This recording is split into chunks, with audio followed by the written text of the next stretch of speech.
aluminium, like foiled aluminium carton. It's of no structure whatsoever. I know. It's amazing. I thought that when we went around the dark side, you couldn't talk no more. I thought that was the creepiest part of it. Oh. You know, but that was the first time. And they realized, no communications at all. A total, yeah, that's it. Yeah, once you ran the back, and it took a minute. They called. Houston called them 2 or 3 times, and they didn't respond. And all of a sudden they responded. But they were the first people around. I can't remember which the astronauts were, but they were the first astronauts to see the back of the moon. Actually, no, I think it was Russians. I think the Russians were the first.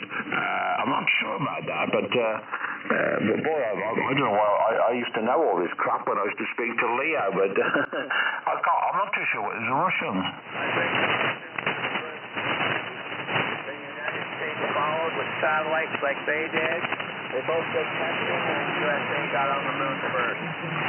Oh, they got on the moon first, yeah, Roger. But the moon was still around the back of the moon. That's quite an orbit to... did you... the speeds they got up to by circumnavigating the world 3 or 4 times, they got up to a terrific speed and then slingshot themselves out into space. Well, think of it this way, Dave. I wasn't alive, but from what I've read and told by Dad at the time, Sputnik was a joke. Americans used to laugh about it. It was something they would say, even though they knew they were working on the aerospace program, and they were going to have a satellite stuff too, blah, blah, blah. But Sputnik, back in the 50s, was the word that people used to use. Yeah. Well, it was blamed for the weather pattern over here in England. Many a times if we had bad weather, they said it's those bloody people putting all that stuff up in space is disturbing the weather. I'm wondering what's going on with everything up in the air, everything that goes up in the air. Pollution, how it's affected by the sun, all the methane gas, all that stuff.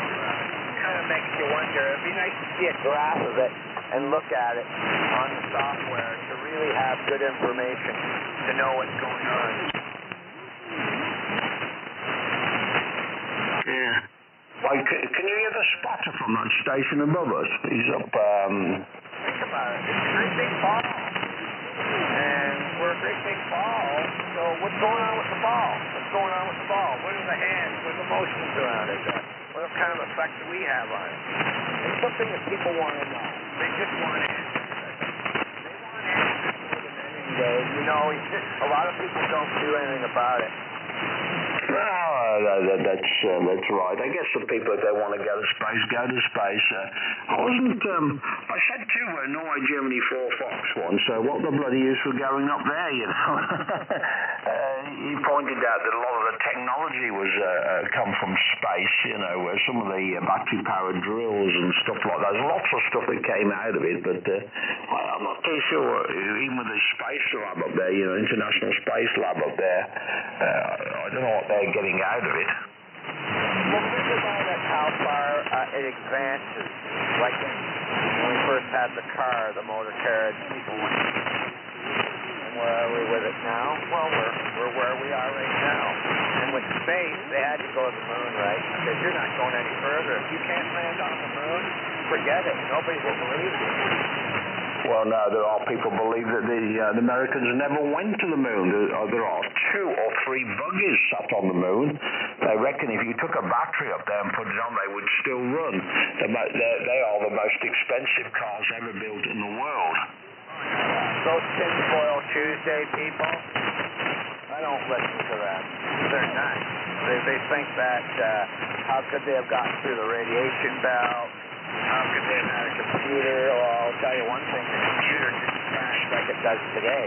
They did have an issue, but they knew the computer so well, they just said, ignore it. We were going to do something, it was just a light that malfunctioned, and that happened to come on, and they knew to ignore the command, and they had no problem. So there you have it. They were able to do it back in the day.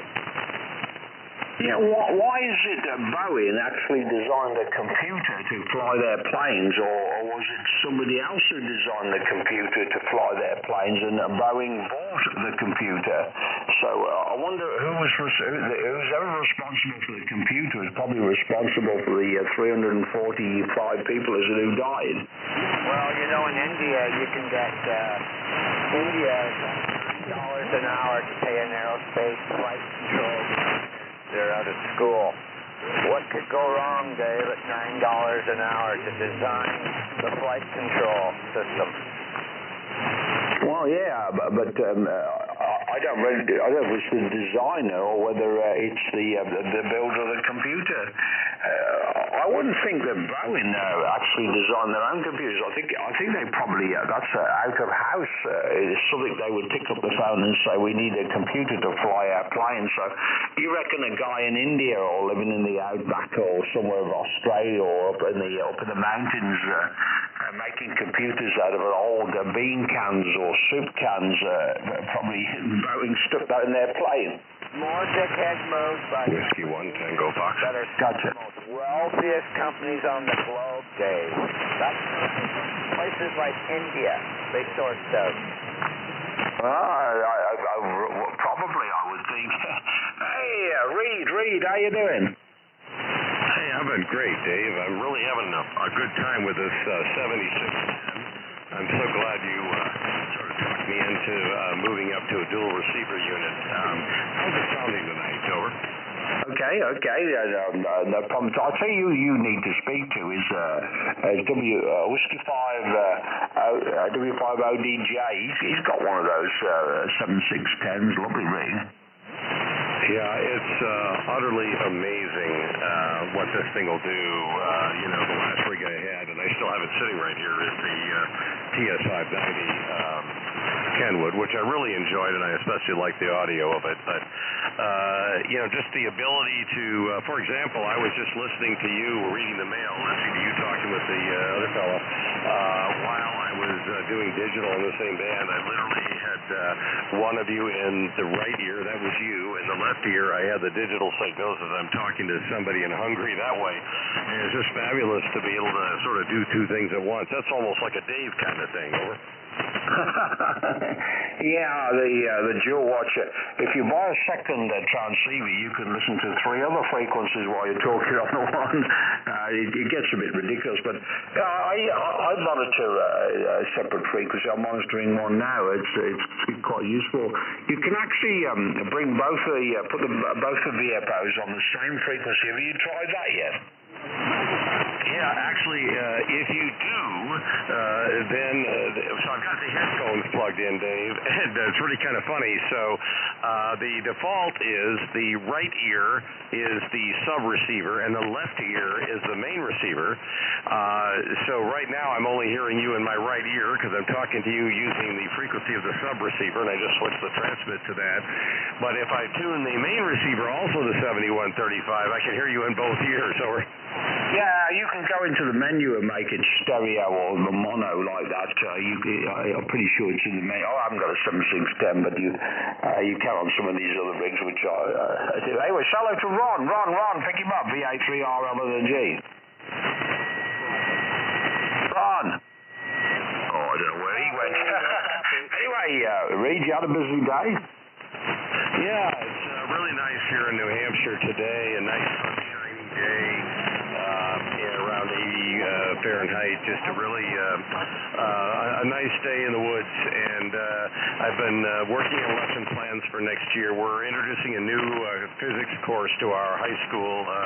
It's called AP Physics C, and the engineer in you would like this. It's actually calculus-based physics for high school seniors. And boy, I'll tell you, the only problem is the last time I talked calculus, I overheard you talking to the other fellow there about the moon program. The last time I took calculus in college was that same summer that Neil Armstrong was landing on the moon, 1969. So shall we say I'm a little rusty, over.